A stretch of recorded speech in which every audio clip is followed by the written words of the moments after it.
사랑하는 우리 주연교회 성도 여러분, 오늘 이 성전에 나오신 여러분, 정말 반갑습니다. 네, 이 얼굴을 보니까 확실히 너무 좋습니다. 우리 옆에 계신 분들과 또 지난번에 했던 것처럼 또 이렇게 인사해 보겠습니다. 살아있네. 네, 살아있네. 안 죽고 다 살아 계셨습니다. 오늘 이 예배에 나오셨는데요. 현장에 나오신 여러분, 또 주의 말씀으로 충만하고 하나님의 말씀으로 듣기를 간절히 소망합니다. 우리 아멘 소리가 좀 커야 될 것 같아요. 왜냐하면 우리가 너무 감을 좀 자꾸 잃어버립니다. 성전에 안 나오기 때문에. 그러니까 좀 이렇게 마음을 다잡고 다시금 아멘 소리 크게 하시면서 우리의 마음을 주님 앞에 드리기를 원합니다.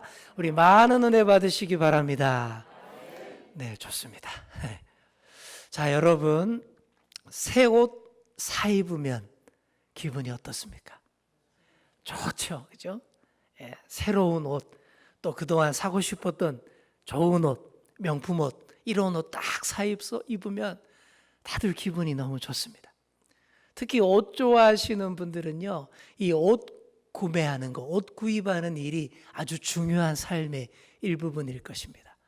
그런 분들은요, 맨날 하는 소리가 그래요. 입을 옷 없다. 맨날 옷 사는데 맨날 입을 옷 없다. 제 남동생이 이 옷을 무척 좋아했습니다. 어릴 때부터 제가 형이니까 저한테 옷 물려 입는 거 정말 싫어했어요. 그리고 자기는 앞으로 어른이 되면 한 방 전체를 드레스룸으로 그냥 멋지게 꾸미겠다고 늘 말하곤 했습니다. 근데 저는 그런 꿈 자체가 이해가 안 되더라고요. 저한테는 그런 게 이해가 안 됐습니다. 저는 옷에 별로 관심이 없었거든요. 감수성 예민한 청소년기에도 저는 그냥 대충 아버지 옷 입고 막 다니고, 또 요즘 애들이 죽어도 안 입는 그 통 넓은 바지, 그죠? 일명 김정은 바지, 저는 잘 입고 다녔습니다. 그리고 맨날 하는 소리가 그랬어요. 옷은 껍데기일 뿐이다. 군자는 자기 옷차림을 부끄러워하지 않는다. 맨날 이런 말만 그렇게 좋아하고 그랬어요. 근데 옛날에 그랬다라는 얘기입니다. 지금은 옷이 날개다, 이런 말 잘 이해를 하고요. 또 어떤 옷을 입느냐에 따라서 사람의 삶과 인격을 잘 표현해 줄 수 있다는 것도 잘 이해하고 있습니다. 그래서 저도 이제 김정은 바지 절대 안 입습니다. 안 입은 지 꽤 됐습니다. 옛날에는 옷이 신분을 의미했습니다. 미천한 사람이 이 귀중한 그 고귀한 신분의 옷을 함부로 입어서는 안 됐습니다. 처벌받았어요. 그리고 계급, 직책에 따라서 정해진 색깔의 그런 옷을 입기도 했습니다. 자, 여기서 제가 문제 하나 내겠습니다. 신약 성경 시대의 제일 귀한 옷의 색깔은 무엇일까요? 네, 센스가 있으시네요. 맞습니다. 바로 자주색입니다. 자주색 옷. 자주색이 어떤 색깔이냐 하면요, 이 보라색 계열인데요, 따뜻하면서도 차가운 색깔이 이 자주색입니다. 그리고 가시광선에 의해서 눈으로 볼 수 있는 마지막 색깔이 이 자주색 보라색이라고 합니다. 여러분, 무지개 색깔 빨주노초 파남, 마지막이 보라색이에요. 그래서 눈에 보이는 영역과 눈에 보이지 않는 그 영역의 경계에 있는 색깔이 이 보라색. 그래서 참 오묘한 색깔입니다. 그래서 그런지 옛날부터 이 자주색 옷은 왕족이나 귀족, 그리고 부유한 사람들만 입을 수 있는 아주 값비싼 색상의 옷이었습니다. 특히 로마 제국에서는 이 보라색은 황제의 상징이다라고 해서 이 황제만 딱 입도록 했어요. 여러분, 악명 높은 황제 네로 황제 아시죠? 네로 황제는 자기 외에 보라색 옷 입은 사람을 처형하기까지 했습니다. 자, 왜 이렇게 됐을까요? 그것은 정말 구하기 힘든 염색 재료가 보라색이었기 때문입니다. 요즘은 합성 염료로 뭐 어떤 색깔이든 다 이렇게 색깔을 낼 수 있죠. 근데 옛날에는 그렇게 못했잖아요. 그러니 옛날에는 예수님 당시에 보라색은 지중해에 서식하는 이 특정한 고등 종류에서만 그 색깔을 추출할 수 있었다고 합니다. 그 고등들 이름이 드러나 보셨습니까? 무렉스 브란다리스, 푸르푸라 하에마스토마. 이름도 좀 발음하기도 힘든 이런 두 종류의 바다 고등에서만 이 보라색 염료를 뽑아낼 수 있었다라는 거예요. 그러니까 이런 고등이 분비하는 그 점액들을 막 모아가지고는 그걸 달인대요. 그걸 달이면 이 노란 색깔을 띠는 염료가 나오는데, 그 염료로 직물을 염색한 다음에 햇빛에다가 말리면 처음에는 초록색이 됐다가 좀 있으면 다시 빨강색이 됐다가 마지막에 나타나는 색깔이 보라색 직물로 딱 나타난다는 거예요. 이런 식으로 보라색 1g을 만드는데 고등이 무려 1만 마리가 필요했다라는 거예요. 1g에 1만 마리. 그러니 보라색을 고등의 피라고 했고, 이 색깔이 보석보다 더 비쌀 수밖에 없었다라는 것이죠. 보라색 중에서도 빨간색이 더 많이 섞인 색깔을 영어로 퍼플이라고 합니다. 퍼플. 근데 이게 바로 자주색이에요. 근데 이 퍼플도 라틴어 푸르푸라, 고등의 이름에서 유래된 그런 것입니다. 자, 이렇게 진짜 어렵고 구하기 힘들고 만들어내기 어려운 색깔이 당시에 자주색. 이런 자주색 명품 옷을 일반 서민들이 어떻게 쉽게 접할 수 있겠습니까? 이런 귀한 명품 옷감을 다루는 대단한 여성 사업가가 오늘 본문 말씀의 주인공입니다. 누구죠? 바로 자주색 옷감 장수 루디아입니다. 루디아라는 이름 여러분 많이 들어보셨죠? 그렇죠? 우리 2층에도 루디아 방이 있지 않습니까? 그리고 이 외국 여성 이름 중에 많고요. 의상실, 미용실 이름 중에 많이 있더라고요. 자, 루디아와의 첫 만남은 이렇습니다. 사도 바울 일행이 전도 여행을 하다가 아시아 쪽으로 가려고 했는데 성령께서 방향을 전환케 하셨습니다. 밤에 잠을 자는데 꿈을 꾸죠. 꿈에 마게도냐 사람이 한 사람 딱 등장하더니 어떻게 얘기해요? 와서 우리를 도우라. 막 손짓하는, 요즘 말로 하면 동영상을 꿈에 보여주신 거예요. 이런 아주 선명한 동영상을 봤는데 어떻게 하겠습니까? 방향을 틀 수밖에 없었죠. 그래서 아시아로 가지 않고 그리스 북부 지방에서 제일 잘 나가던 도시인 빌립보 지역에 들어오게 된 것입니다. 그러다가 안식일이 됐어요. 늘 하던 대로 유대 회당에 가서 예배드리고 전도하려고 했는데 회당이 안 보이는 거예요. 유대인들이 많이 살지 않는 지역이라서 그런 것입니다. 그래서 외곽 지역으로 나갑니다. 물 좋은 강가로 나갑니다. 신학자들은 그 강이 간지테스 계곡 강가의 빈터다라고 그렇게 봅니다. 자, 그곳에 가보니까 강가에 여인네들이 몇 명 나와 있어요. 늘 하던 대로 그들에게 복음을 전합니다. 그런데 그 중에 유독 눈에 띄는 한 여성이 있었습니다. 굉장히 집중해서 잘 듣는 거예요. 눈이 반짝반짝합니다. 그 여인이 바로 자주색 직물을 취급하는 여성 사업가 루디아였습니다. 자, 우리 14절 말씀을 우리 함께 읽겠습니다. 시작. 두아디라 시에 있는 자색 옷감 장사로서 하나님을 섬기는 루디아라 하는 한 여자가 말을 듣고 있을 때 주께서 그 마음을 열어 바울의 말을 따르게 하신지라. 아멘. 자, 여기 보시면요, 루디아가 어떤 여자라고요? 하나님을 섬기는 여자다라고 되어 있습니다.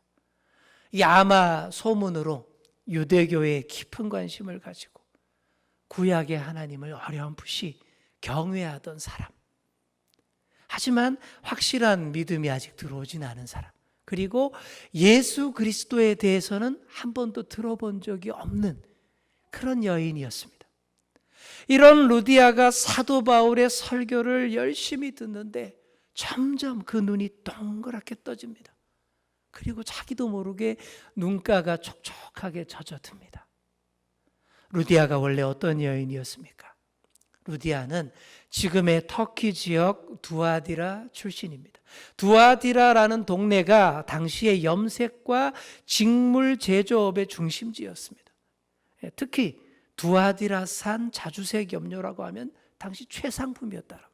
메이드 인 두아디라 그러면 다 알아주는 그런 염료.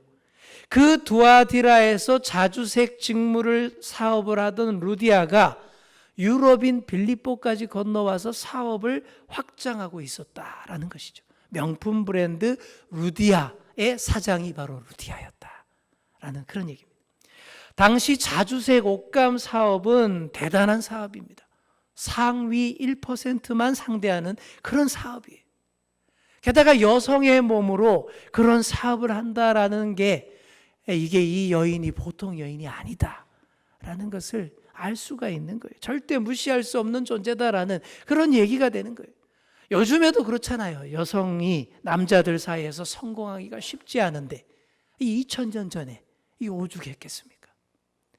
요즘도 직장 내 차별이 여전하다는 얘기를 많이 들었습니다. 최근 소설과 영화로 화제가 되었던 82년생 김지영 들어보셨죠? 저도 소설로 봤는데요. 그 작품에서 잘 볼 수가 있습니다. 이런 세태를 풍자한 재미난 유머가 있더군요. 직장에서 남자 책상 위에 가족 사진이 딱 있으면 참 자상한 가장이네 이런데요. 그런데 여자 책상 위에 가족 사진이 딱 있으면 직장보다 가족이 우선이라 이거지? 그런다라는 거예요. 남자가 자리를 딱 비우고 없으면 회의에 참석 중일 거야 이렇게 생각한대요. 근데 여성이 자리를 비우면 또 화장 고치러 갔구만, 차 마시러 갔네 이런다라는 거예요. 남자가 직장 상사와 점심을 같이 먹으면 오 출세하겠는데 이래요. 근데 여성이 직장 상사와 점심을 같이 먹으면 깊은 관계임에 틀림없어 막 이런다라는 거예요. 남성이 여성 차별에 대해서 막 항의를 하면 굉장히 좀 멋있고 소신 있는 사람이네 이래요. 근데 여성이 항의를 하면 여자는 역시 시끄러워 그냥 다시는 안 뽑아야지 이런다라는 거예요. 이게 정말 참 웃픈 이야기입니다. 웃지만 슬픈 얘기라는 뜻이죠. 요즘도 이런데 여러분 2000년 전에 한번 상상해 보십시오. 오죽했겠습니까? 이 여인 루디아 많이 힘들었을 겁니다. 높으신 양반들 상대하기 위해서 얼마나 피나는 노력과 눈물, 투자, 고통이 있었겠습니까? 상위 1% 계층을 상대하는 사업가들은 꿈이 다 있어요. 자신도 거기에 속하기를 원하는 그런 꿈들이 다 있습니다. 목표가 그래요. 루디아 역시 그랬을 겁니다. 진짜 성공해서 내가 취급하는 저 자주색 옷의 진짜 주인공이 나도 되어봐야지. 이런 꿈을 꿨을 거예요. 성공을 위해서 자기도 그 자주색 좋은 명품 옷 걸치고 립스틱 짙게 바르고 또 좋은 마차 타고 다녔을 겁니다. 왕실 공주들 만나고 장관 부인들 만나고 다녔을 거예요. 찾아가서는 그랬을 거예요. 날이 추석 선물이에요. 신상이에요. 사모님 갖다 드리세요. 호호호호. 또 그랬을 겁니다. 어머머머 너무 잘 어울리신다. 딱 많이 모시네. 호호호호. 억지 웃음 지었을 겁니다. 자기 관리 철저히 하고 온갖 미용 시술 다 받으며 사업을 확장했을 거예요. 분명히 그랬을 거예요. 자, 그런데 그렇게 미를 추구하는데 별로 아름답지 않은 거예요. 그렇게 웃고 다니는데 별로 안 행복한 거예요. 혼자 있을 때마다 자꾸만 눈물이 납니다. 자주색 옷 걸쳤는데 고귀함이 느껴지지 않아요. 허무하기만 합니다. 왜 그럴까요? 아름다운데 왜 아름다움이 빛나지 않을까요? 그렇게 자주색 옷감에 휘감겨서 고단한 어깨로 다니던 루디아가 운명의 그날 간지테스 강가로 나간 겁니다. 거기서 전도자 바울 일행을 만난 거예요.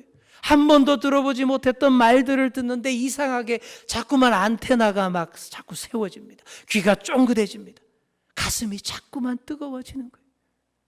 자기도 모르게 눈물이 주룩주룩 흘러내리게 됩니다. 왜 그랬겠습니까? 주님의 말씀이, 주의 성령이 그 마음을 찾아가 어루만지고 그 마음 문을 활짝 열어 제친 줄 믿습니다. 그 강가에서 뭐 신비한 이적, 표적 그런 거 전혀 없었습니다. 그저 흘러가는 그 강물처럼 말씀이 그 가슴 속으로 잔잔히 흘러들어갔을 뿐입니다. 그런데 그 잔잔한 말씀이 루디아의 마음을 흠뻑 적시고 가슴을 적시고 새롭게 변화시킨 줄 믿습니다. 하나님 말씀이 가슴을 사로잡고 인격을 사로잡고 삶을 사로잡아 버렸습니다. 그랬더니 어떻게 됩니까? 그 무거웠던 자주색 의상이 어깨 위에서 스르르 흘러내립니다.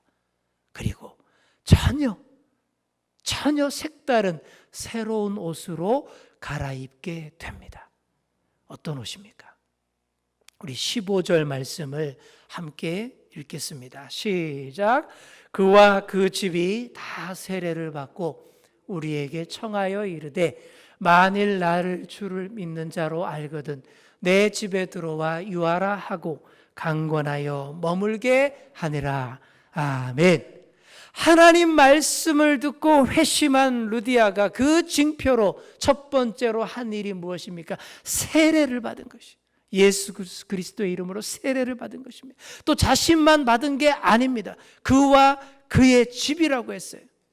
그의 가족들, 직원들, 식솔들, 하인들까지 다 전도해서 세례받게 했다라는 그런 말씀이죠.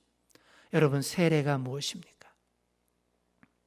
예수 그리스도로 새 옷으로 갈아입는 거예요. 한마디로 그거예요. 예수 그리스도로 옷 입는 것이 세례입니다. 바꾸어 말해서 그리스도의 제복을 입는 것이 세례입니다. 세상에는 경찰, 군인, 의사, 간호사처럼 제복 입는 그런 직업이 있습니다. 제복을 입는다라는 것은 그 제복에 부여된 책임과 의무를 성실하게 이행하겠다라는 뜻입니다.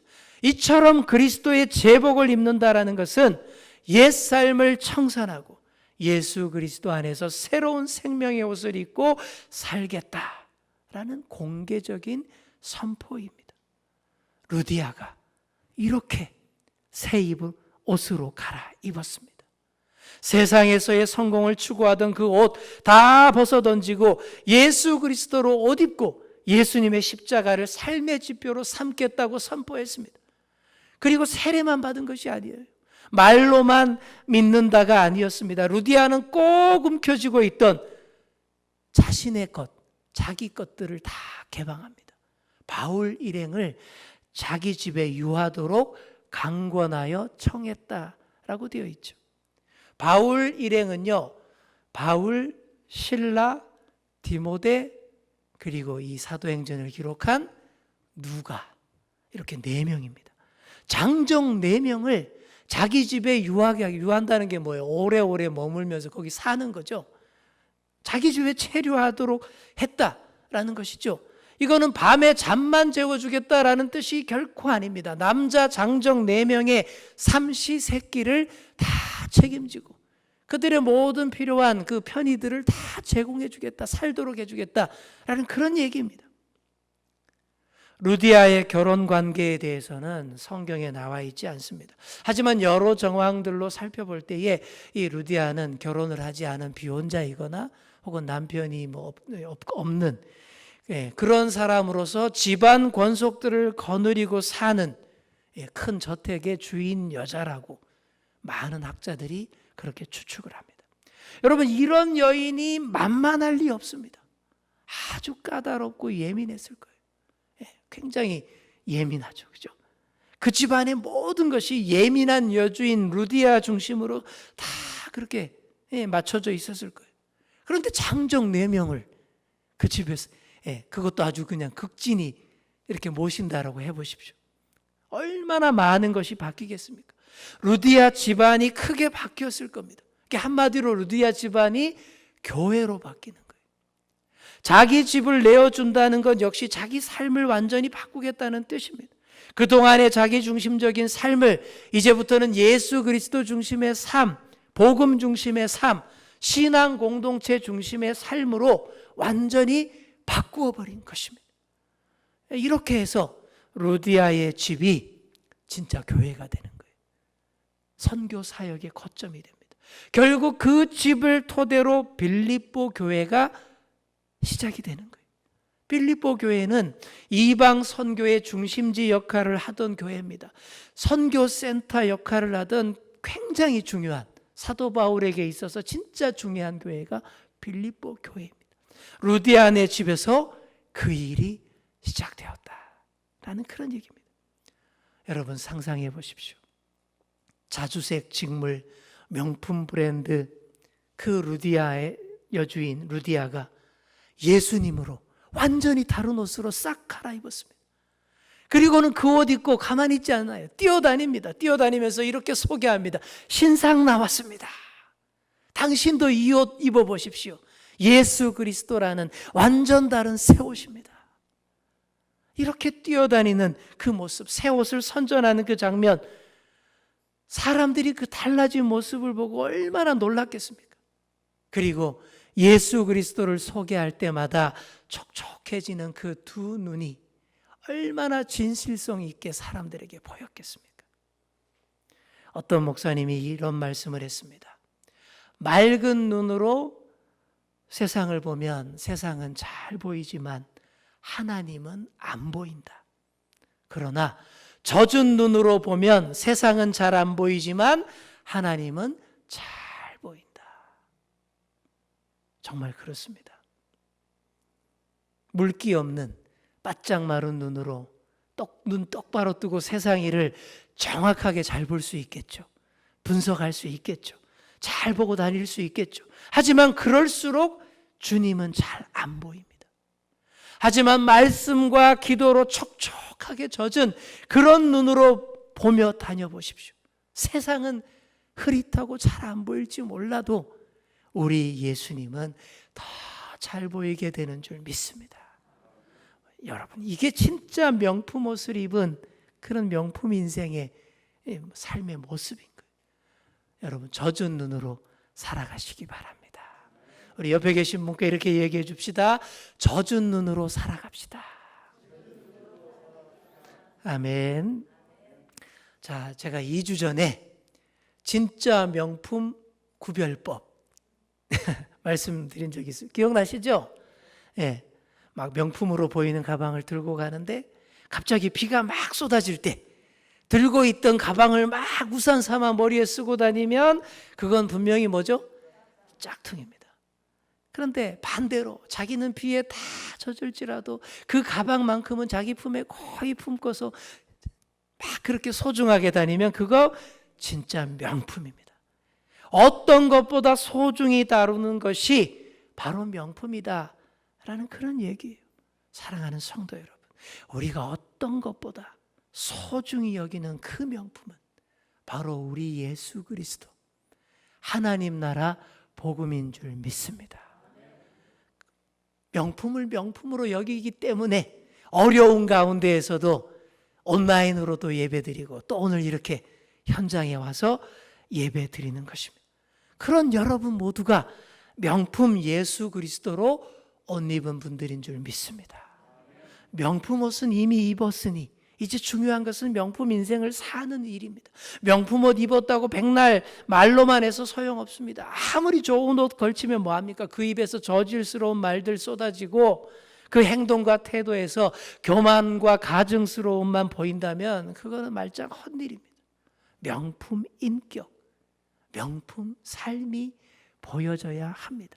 내 삶 자체부터 복음이 되게 해야 합니다. 화려함을 추구하는 세상 사람들 앞에서 예수 그리스도로 갈아입은 나의 행복한 명품 인생을 다 보여줄 수 있어야 합니다. 그렇게 되려면요, 날마다 명품 인격을 공급해 주시는 우리 거룩하신 성령님께 의지하셔야 합니다. 그 힘에 의지하셔서 명품 인생으로 살아가시는 그런 저와 여러분 다 되시기를 간절히 축원합니다. 이제 말씀을 맺습니다. 오늘 루디아의 인생 역전 드라마를 소개해 드렸습니다. 세상에 화려한 자주색 옷을 추구하며 살던 루디아가 예수 그리스도를 만났습니다. 그런데 예수님을 만나고 보니, 알고 봤더니 진짜 자주색 옷의 진짜 주인공이 바로 우리 예수님이더라는 거예요. 무슨 얘기냐 하면, 여러분 여러 복음서들을 보시면 예수님이 십자가 지실 때에 로마 군병들이 왕이 입는 옷이라며 조롱하는 뜻으로 입혔던 옷이 어떤 옷입니까? 홍포입니다. 홍포. 그게 바로 자주색 옷입니다. 왕을 상징하는 옷이죠. 우리 예수님이 온 인류를 죽기까지 섬기기 위해서 십자가 앞에서 그 자주색 옷 딱 입으시고 그 십자가 길 걸어가셨어요. 영적인 패션 쇼를 예수님이 그때 하신 거죠. 자주색 옷 걸치시고. 진짜 자주색의 주인공, 원조 자주색 옷의 주인공은 우리 예수님인 줄 믿습니다. 사랑하는 성도 여러분, 여러분은 이미 예수 그리스도로 옷 입으셨습니다. 그렇다면 그 새 옷의 주인공답게, 명품 인생답게 사시기 바랍니다. 세상의 자주색 걸치려 하기보다 주님의 자주색을 딱 입으시고 그 예수님의 뒤를 따라가시는 그런 저와 여러분 다 되시기를 간절히 축원합니다. 우리 함께 기도하겠습니다. 하나님 아버지, 감사드립니다. 오랜만에 주의 성전으로 나와 주님 앞에 예배하게 하시니 감사합니다. 또 주님의 말씀 듣게 하여 주시니 감사합니다. 오늘 주신 말씀을 가슴에 깊이 새기며 이 말씀 붙잡고 살아가는 저희들 다 되게 하여 주시옵소서. 세상 사람들은 세상의 화려함을 추구하고 가식적이고 거짓된 자주색을 추구하며 따라가지만 우리는 진짜 자주색 옷을 입고 예수 그리스도로 새로 옷 입고 그렇게 진짜 명품 인생으로 살아가기를 소망합니다. 세상의 것들을 부러워하고 따라가지 않게 하여 주시고 정말 예수 그리스도로 옷 입은 우리의 명품을 정말로 자랑스러워하고 기뻐할 수 있는 우리의 삶이 되게 하여 주시옵소서. 루디아처럼 그렇게 살게 하시고 우리의 삶을 주님께 헌신하고 다 드리기로 다짐하는 그런 복된 인생 되게 하여 주시옵소서. 감사드리며 예수님의 이름으로 기도하옵나이다. 아멘.